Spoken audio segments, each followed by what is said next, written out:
అక్క చెల్లి అనే ఆత్మీయమైన పిలుపులతో కౌగిలించుకుని ఆనందమైన కన్నీటి జల్లు వర్షించారు సరోజ కళ్యాణీలు.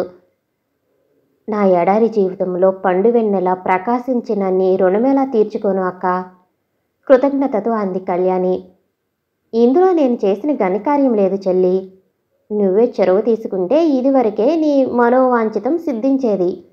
అమర్ నిన్ను మనస్ఫూర్తిగానే ప్రేమిస్తున్నాడు. కానీ ఆర్థిక వ్యత్యాసాలు అతన్ని ముందడుగు వెయ్యనివ్వలేదు.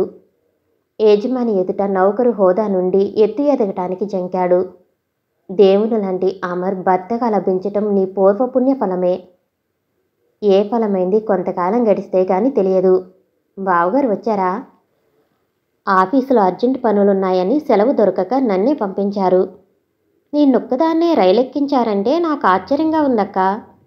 ఇది ఆయనకు మనఃపూర్వకమైన ప్రయాణం కాదు, బలవంతపు బ్రాహ్మణార్థమే. నిన్ను చిన్నపుచ్చటం ఇష్టం లేక చిట్ట చివరకు రేపు మళ్ళీ బయలుదేరేటట్టు నాతో ప్రయాణం చేయించుకుని ఈ ప్రయాణానికి అంగీకరించారు.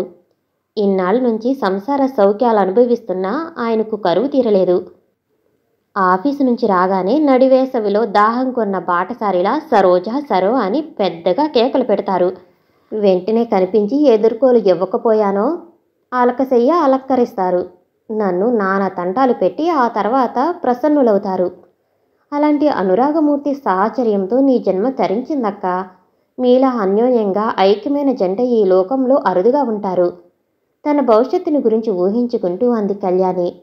నువ్వనుకున్నట్లు మాలో పెద్దగా విశేషం లేదు. మేము పొందే సుఖాలు అపూర్వమైనవి కావు. ఈ సుఖ సౌధాలు నిర్మించుకోవటం మనలోనే ఉంది. మన నేర్పుతోనే మన సహనం మీదే ఆధారపడి ఉంది. ముఖ్యంగా ఆడవాళ్ళ అనుభవం మీదే ఉంది. ఉభయుల మనస్సులు కలిసినప్పుడు ఏ ఇబ్బంది ఉండదు. ఉభయుల మనస్తత్వాల్లో భిన్నత్వం లేనప్పుడు ఏ ఆటంకము రాదు. కానీ సమిష్టి కుటుంబంలో కలిసి సంసారం సాగిస్తున్నప్పుడు ఏదో ఓ అవాంతరం దంపతుల మధ్య అడ్డు వస్తుంది.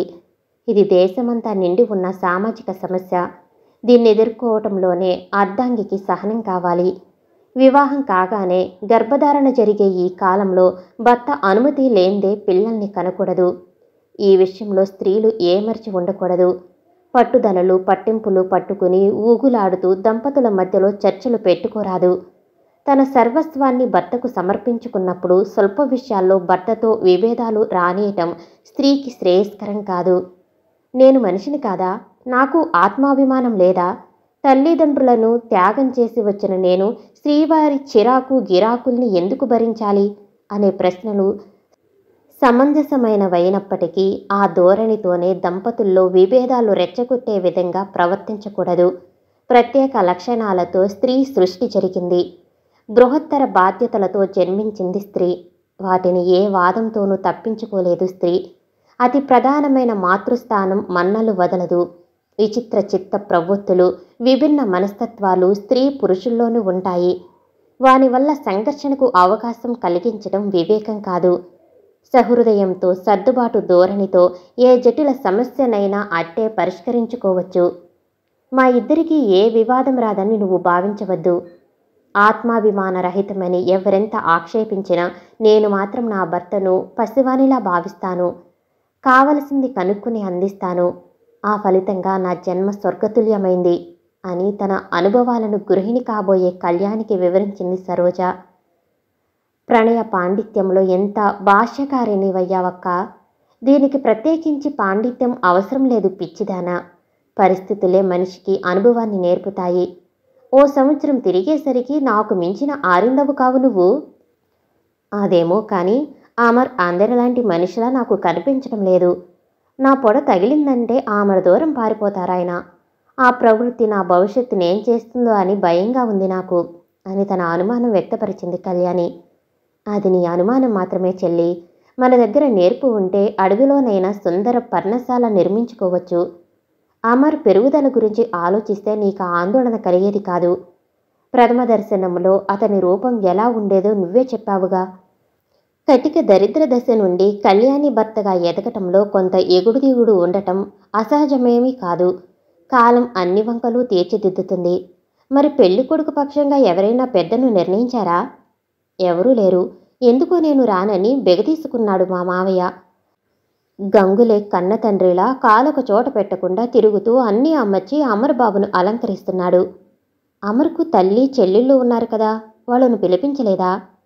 తల్లి పెద్ద మనిషి, దూరవారం ప్రయాణం చెయ్యలేదని చెప్పి తానే వాణ్ణి పిలిపించటానికి ఒప్పుకోలేదు అమర్.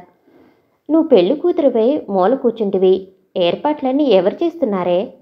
ఆడంబరం లేకుండా జరగాలని అమర్బాబు ప్రతిపాదించాడు. దాన్ని నాన్న బలపరిచాడు.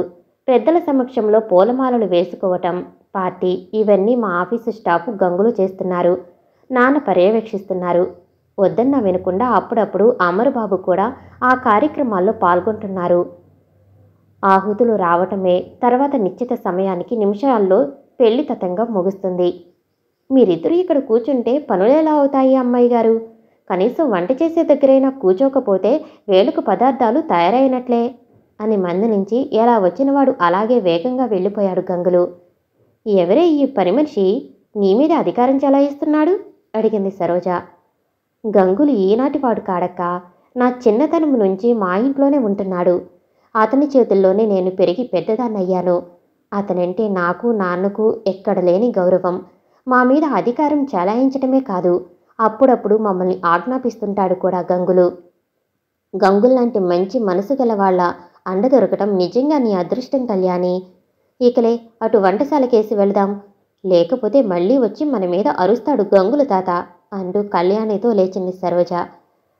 భూషయ్య, రావయ్యారా? నీతో ఒంటిగా కూర్చుని మాట్లాడక చాలా కాలమైంది. గదిలో కూర్చుని చదివే పత్రిక పక్కన పెట్టి అన్నాడు రామకోటి.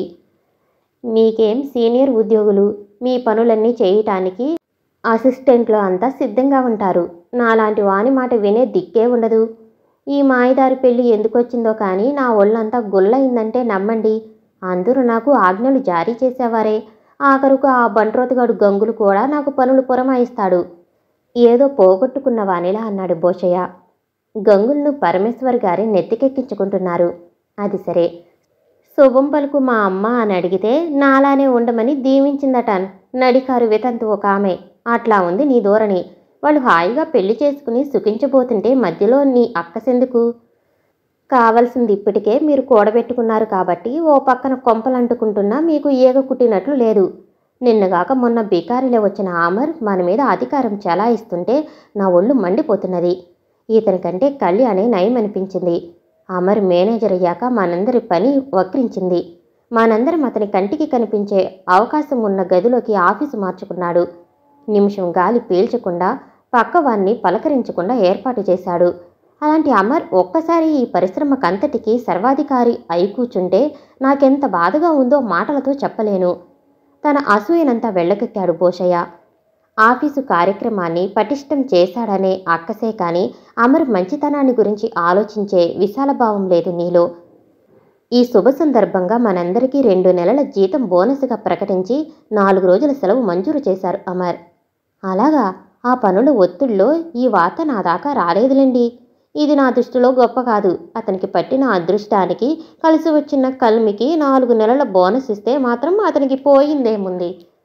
ప్రతిదానికి అంత ఏసిడింపు నీకు పనికిరాదు భూషయ్య. కాలం కలిసి రానప్పుడు ఉపేక్షించి మౌనం వహించటంలోనే వివేకముంది. ప్రస్తుతం ఉన్నదాంతోనే తృప్తి పడటం మనందరికీ శ్రేయస్కరం. నీ ఆంతర్యం, నీ ఆవేదన నాకు తెలుసు. నేను సరియైన సమయం కోసమే ప్రతీక్షిస్తున్నాను అని తన ఉద్దేశం చెప్పాడు రామకోటి. కళ్యాణి మేనమామ ఈ పెళ్లికి రాకపోవటం నాకు విచిత్రం అనిపించింది. ఇందులో విచిత్రమూ లేదు, విశేషమూ లేదు. మళ్ళీ తండ్రి కొడుకులకు పత్ర వ్యవహారం ప్రారంభమైందట. పెళ్లి కాకుండా ఉంటే ఎన్నాళ్ళకైనా కొడుకు వస్తే కళ్యాణిని, ఆమె సంపదలను కబళించాలని ఆయన దురాశ. అంతేకాదు, ఈ పెళ్లికి ప్రతిబంధకాలు కల్పించాలని ఆయన చాలా విఫల ప్రయత్నాలు చేశాడట. ఏ రోజు ఎలాంటిదో రమేష్ బాబుతో కాస్త చనువు కలిగించుకోవటం మంచిది రామకోటి గారు. నేను ప్రతి చిన్నదానికి బయటపడటం శ్రేయస్కరం కాదు. నువ్వు సంబంధం పెట్టుకుంటే నేను సంతోషిస్తాను అని అర్ధాంగి పిలుపు వినిపించగానే లోనికి వెళ్ళాడు రామకోటి. పార్టీలు, ప్రమాణాలతో కళ్యాణి అమరుల వివాహకాండ ముగిసింది. ఎవరిదారు వారు వెళ్లారు. ఆడవారిలో మిగిలింది సరోజ ఒక్కతే. రాత్రి 10 గంటలకు సర్వాంగ సుందరంగా అలంకరించిన కళ్యాణిని శోభన గదిలోకి పంపి గడియపెట్టింది సరోజ. కిటికీలోంచి తలుపు సందుల్లోంచి నూతన దంపతుల ప్రణయ కలాపాలు కళ్ళు నెక్కపొడుచుకుని చూచే అమ్మలెక్కలెవరూ అక్కడ లేరు. అంతకు ముందే పసివాణ్ణిలా పట్టుకొచ్చి పందిరమంచంపై అమ్మను పరుండబెట్టారు గంగులు. తన 25 జీవితాన్ని మెలకువలతో ఆత్మాభిమానంగా గడపగలిగింది కళ్యాణి. యవ్వన దశలో అడుగు పెట్టాక కూడా ఏ యువకునితోనూ పరిచయం పెంచుకోలేదు. ఎవరినీ తన జీవిత ప్రాంగణంలో అడుగుపెట్టనీయలేదు. కార్యదక్షత ఆమెలోని కామాన్ని బొసకొట్టనీయలేదు. భారత నారీ సాంప్రదాయం ఆమె పడుచుదానాన్ని పరుగులు పెట్టనీయలేదు. దూరదృష్టి ఆమెను హద్దులు దాటనీయలేదు. కొన్నాళ్ళు రమాబాబు బంధం కోసం, కొన్నాళ్ళు తండ్రి అనారోగ్యం కోసం, అస్తవ్యస్తంగా ఉన్న పరిశ్రమను సరిదిద్దటం కోసం ఆమె మనసు లగ్నమయ్యింది. ఆ 3 సమస్యలు పరిష్కరించబడ్డాక ప్రకృతి సిద్ధమైన మధురదాహం తీర్చుకోవాలని తహతహలాడిందామె. ఆమె నైజం, నమ్రత, అందం ఆమెలో చోటు చేసుకున్నాయి.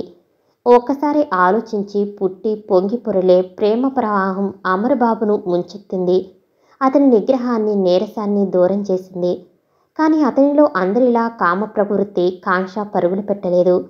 అతనిలో సంతోషపూరితమైన చైతన్యం చెరుగులు విప్పలేదు.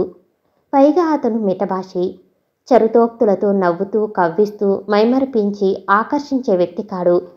ఆ భావాలన్నీ ముసురుకుని గదిలో తొలి అడుగు పెడుతూనే కంపించిపోయింది కళ్యాణి.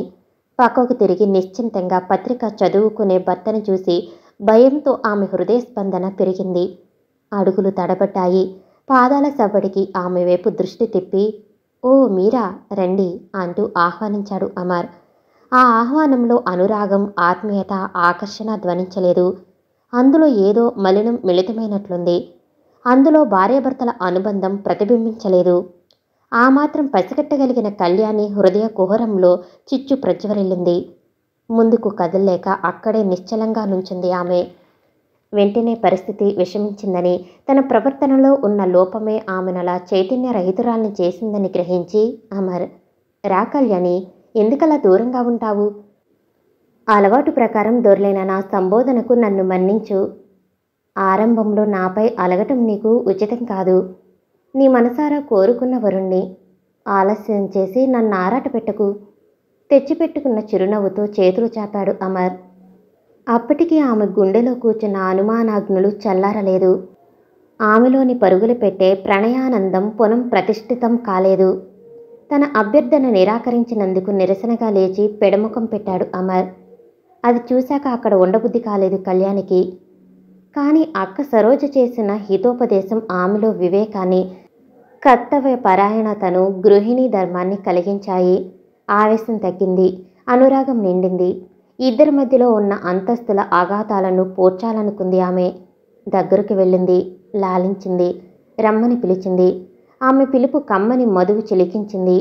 ఆమె స్పర్శ అతనిలోని రక్తాన్ని పరుగులు పెట్టించింది.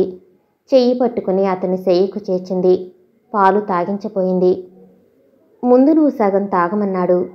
తప్పు, మీరే తాగాలని తానే గడ్డం పట్టుకుని తాగించింది." మిగిల్చి గ్లాసు తీసుకుని తాను ఆ ఆమె పాఠాన్నే నిర్లిప్తంగా వల్లించాడు అమర్. ఇద్దరిలోనూ ఎందుకో నిశ్శబ్దత అలముకుంది. స్త్రీ సహజమైన బిడియంతో అని కళ్యాణిని సమర్థించవచ్చు. కానీ పురుషపరంగా అమరుబాబు ప్రవర్తన ఆక్షేపణీయమైందే.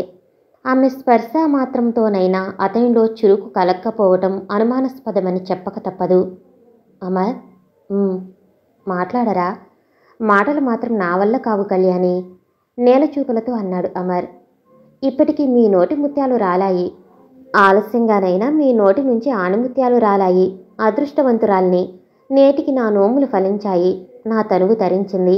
మీ మౌనంతో నన్నదరగొట్టకండి" అని భర్త గడ్డం పట్టుకుని అభ్యర్థించింది కళ్యాణి. "నీకు నాకు మధ్య ఉన్న తేడాలు నన్ను నిరుత్తుణ్ణి చేస్తున్నాయి కళ్యాణి. నన్ను తప్పుపట్టకు కళ్యాణి. నీ సౌందర్యం నన్ను సర్వము మరిపించి మురిపించి పిచ్చివాణ్ణి చేస్తున్నది కళ్యాణి" అంటూ కలలోలా పలవరిస్తూ ఆమె ఒళ్ళో ఒరిగి వాలిపోయాడు అమర్. అప్పుడు అంతరాలు, అనుమానాలు అడ్డుతొలగాయి. ఆంతర్యాలు ఐక్యమయ్యాయి. భిన్నత్వంలో ఏకత్వం ప్రారుద్భవించింది. అప్పుడు ప్రణయ సామ్రాజ్య పట్టాభిషేక్తులై పరస్పర ప్రణయానంద పారవస్యంలో నిమగ్నమయ్యి మేనులు పరిచార నూతన దంపతులు. పలహారం సేవించి ముస్తాబు చేసుకుని ప్రయాణమవుతున్న భర్తను ఎక్కడికో శ్రీవారి ప్రయాణం అడిగింది కళ్యాణి. ఆఫీసుకు. స్టాఫ్ అందరికీ 4 రోజులు సెలవు మంజూరు చేసిన సంగతి అప్పుడే మర్చారా? అవును కదూ. రాత్రి నుంచి నాకు మతిమరుపులు ఎక్కువయ్యాయి కళ్యాణి, మంచంపై కూర్చుంటూ అన్నాడు అమర్. ఎన్ని మరిచినా మనకు నష్టం లేదు, కానీ నన్ను మర్చారో నేను జీవించలేను. నువ్వు మేధావివి, నీ జాగ్రత్తలో నువ్వుంటావు. నీ జాగ్రత్తే నన్నేమీ మరవకుండా కాపాడుతుంది. నేను నిజంగా మతిమరుపు మనిషిని, ఇందులో అసత్యం లేదు. నన్ను కనిపెట్టి ఉండి కళ్యాణి, నా మనసు పాటును నువ్వే తొలగించాలి అంటూ ఆమెకేసి దీనంగా చూశాడు అమర్. నా పిచ్చి అమర్, ఇలా అయితే రేపు లా పుస్తకాలు ఎలా చదువుతారు అని దాపులో కూర్చుని భర్త ఉంగరాల వెంట్రుకలను చెరుపుతూ అంది కళ్యాణి. నా నిస్తబ్దత జీవిత పాఠాల్లోనే, మిగతా విషయాలు నాకు జ్ఞాపక శక్తి అధికంగా ఉంటుంది.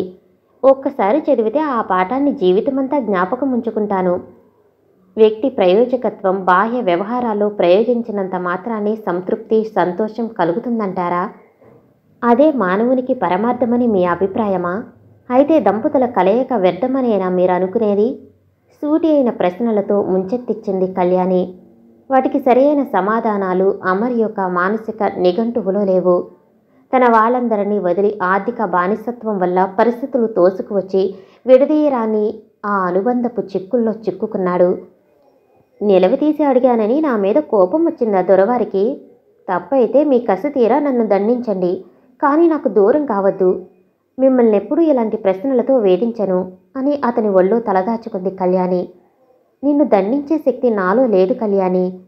నీ దండలనతో ఇప్పటికింత వాణ్ణయ్యాను, ముందు ఇంకా ఎంతవాణ్ణి చేస్తావో నువ్వు అంటూ ఆమెను గాఢంగా హృదయానికి హత్తుకుని మధురానుభూతిని పొందాడు అమర్. ఇదంతా నేను నేర్పితేనే చేస్తున్నారా? ప్రత్యక్షంగా నేర్పకపోయినా పరోక్షంగా కవ్వించి నాలో అలాంటి చైతన్యాన్ని ప్రసాదిస్తున్నావు. నువ్వు లేకపోతే నేను ఒట్టి ప్రతిమతో సమానమే. ఎన్నాళ్ళిలా స్వామివారిని ఆరాధించి సాగదీయాలో? ఇలాంటి ఆరాధనానురాగాల్లోనే ఆనంద మకరందం చెందుతుంది కళ్యాణి. ఇందులోనే జగన్మోహనకరమైన ఆనంద సుధారసం ఆవిర్భవిస్తుంది. ఇది అందరికీ లభించేది కాదు, నీ అనుగ్రహ పాత్రుడైన నాకు మాత్రమే. పొద్దు కుంకలా నన్నిలా పొగుడుతూనే కాలం గడుపుతారా? చిరుకోపంతో అంది కళ్యాణి. తప్పు తప్పు, మాటలతో పొద్దుపుచ్చితే మాధుర్యంలో విష ఉద్భవిస్తుంది. మనస్సులు అసంతృప్తితో ఆరాటపడతాయి. కాబట్టి ఆ 4 రోజులు ఎండ కన్నెరగకుండా నీ కౌగిలిలోనే దాక్కుంటాను. నీ మృదురాధర. ఇక ఆపండి మీ కవిత్వధార. ఎన్ని మార్కులు సంపాదించారో కానీ తెలుగులో ఇక మంచి పాండిత్యం ఉంది. అందుకే తీయని మాటల చతురత్వంలో ముంచి మీ బాధ్యతలన్నీ నాకు చుట్టారు మీరు. భార్యను, మిమ్మల్ని భరించక తప్పదు అని తన మాటలోని శ్లేషకు ఫక్కున నవ్వింది కళ్యాణి. చిన్నతనం నుంచి భాషల్లో ఫస్ట్ మార్కులు వచ్చేవి నాకు. నీ దగ్గర కూడా నాకు తెలుగులో ఫస్ట్ మార్కు దొరికింది కాబట్టి BA డిగ్రీ సార్థకమైందే. చిన్నబాబు గారు, నెమ్మదిగా పిలిచాడు గంగులు. ఆదరా లేచి తలుపు తీసింది కళ్యాణి.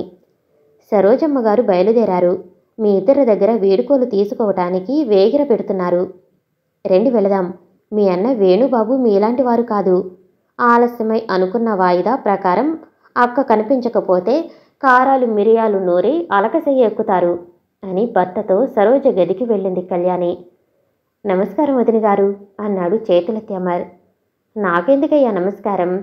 ఇంకా మా సోదరి అంధకార జీవితంలో జీవనజ్యోతిని వెలిగించిన నీకే మేము నమస్కరించాలి అంది నమస్కారం స్వీకరించకుండా సరోజ.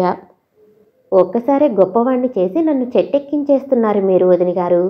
నన్ను కృతజ్ఞతలైనా చెప్పకుండా చేస్తున్నారు మీరు. మా చెల్లెల్ని గుండెల్లో కూర్చోబెట్టుకుని దాచుకుంటే నాకు కృతజ్ఞతలు అర్పించినట్లే. అది నా వల్ల కాదు. ఇప్పుడు మీరు నాతో అన్న మాట కళ్యాణితో చెప్పండి. ఇంకా పసిపాపయ్యగా నటించాలనుందా మీకు? అందులోనే బ్రహ్మానందం ఉంది వదిన గారు.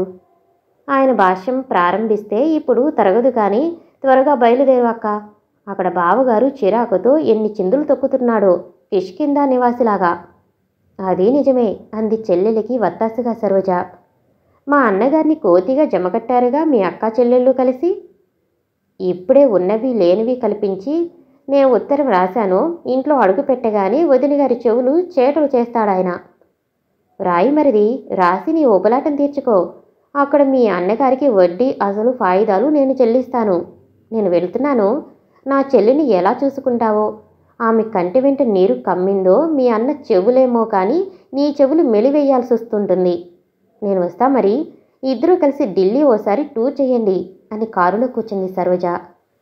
కారు కనుమరుగయ్యేదాకా టాటాలు బాయ్బాయ్లు చెప్తూ గడపలోనే నించున్నారు కళ్యాణి అమర్లు. గదిలోకి చేరాక, మీ అక్క మా దొడ్డ అసాధ్యురాయులు కళ్యాణి అన్నాడు ఆమెకు బిరుదు తగిలిస్తూ. మా అక్క ఏ తప్పు చేసింది? ఆ మాట ఈ మాట చెప్పి తమాషా చేసి నీలాంటి ప్రేమదేవతతో పెళ్లికి నన్ను ఒప్పించింది. అక్కడ మా అన్నను నిమిషం ఊపిరి తీయనీయదనుకో. నేనెదురుగా ఉన్నప్పుడు కూడా ఆయన ఆనుకునే సోఫాలో కూర్చుంది. ఒక పక్కన అతి ముఖ్యమైన వివాహ చర్చ నాతో జరుపుతూనే మరో పక్క ఆయన్ని కదిలిస్తూ కవ్విస్తూనే ఉంది. చిటికలు వేస్తూ చిలిపిగా నవ్విస్తూనే ఉంది. చూపుల తూపలతో ఆయన ఒళ్ళు తూట్లు చేస్తూనే ఉంది. ఆ వాతావరణం పరిశీలిస్తే మా అన్నను బొమ్మను చేసి మీ అక్క ఆడిస్తున్నట్లు నాకు తోచింది. ఇదంతా పట్టి చూస్తే ఆమె సామాన్యురాలనిపించలేదు నీకు? ఎదురు ప్రశ్న వేశాడు అమర్. అక్కడి నాటకాలు, అక్కడి అభిరుచులు బాగా ఆకలింపు చేసుకుని నా ముందు ఏకరువు పెడుతున్నారు. అంటే మీకు ఆ మాదిరి అనుభూతి కావాలని నన్ను హెచ్చరిస్తున్నారన్నమాట. నా దగ్గర ఎక్కడవో కబుర్లు చెప్పి మీ పిపాస తీర్చుకునే అవకాశం కలుగనీయను అమర్ బాబు. మీ గుండెలో కూర్చుని మీ కోరికలు తెలుసుకుని తీరుస్తాను అమర్. మీ సన్నిధి నాకు పెన్నిది. ఏ వేళా విశేషంలో మీ దర్శనమైందో కానీ మిమ్మల్ని వదిలి ఒక్క క్షణం ఉండలేను అంటూ ఆనంద బాష్పాలు రాల్చింది కళ్యాణి. మనవి విభిన్న ప్రకృతులు కళ్యాణి. నేను నిన్ను మనసారా ప్రేమించాను, ప్రస్తుతం ప్రేమిస్తున్నాను. ఆ ప్రేమ నాలో తరగదు. కానీ నీలా నేను ఆ ప్రేమనే సర్వకాల సర్వావస్థల యందు స్మరిస్తూ తన్మయత్వంతో తరించే మనస్తత్వం నాది కాదు. నీ సమక్షంలో సర్వము మరుస్తాను. నువ్వే నా దృష్టిలో నాలో నిండి ఉంటావు. కానీ మరో పనిలో నిమగ్నమైనప్పుడు నాలో ఆ కార్యక్రమము మాత్రమే నిండి ఉంటుంది. ఎవరేది చెప్పినా వినిపించదు నాకు. దాన్ని పరధ్యానంగా భావించావో మన ప్రణయంలో ప్రళయం ఉద్భవిస్తుంది. అప్పుడు నేనేమవుతానో. చాలేండి మీ ఉపన్యాసం. మీ ధోరణి ఎటు మళ్ళినా అంతు ఉండదు. మీకు తృప్తి తీరదు, మీ కరువు పోదు. నేను మిమ్మల్ని అపార్థం చేసుకుంటానని మీలో మీరే ఊహించుకోకండి. కావలసింది నిస్సందేహంగా అడగటం నేర్చుకోండి.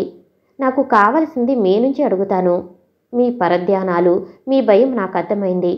మిమ్మల్ని పసివాణ్ణిలా చూసుకుంటాను అని అతని అనుమానం తీర్చింది కళ్యాణి.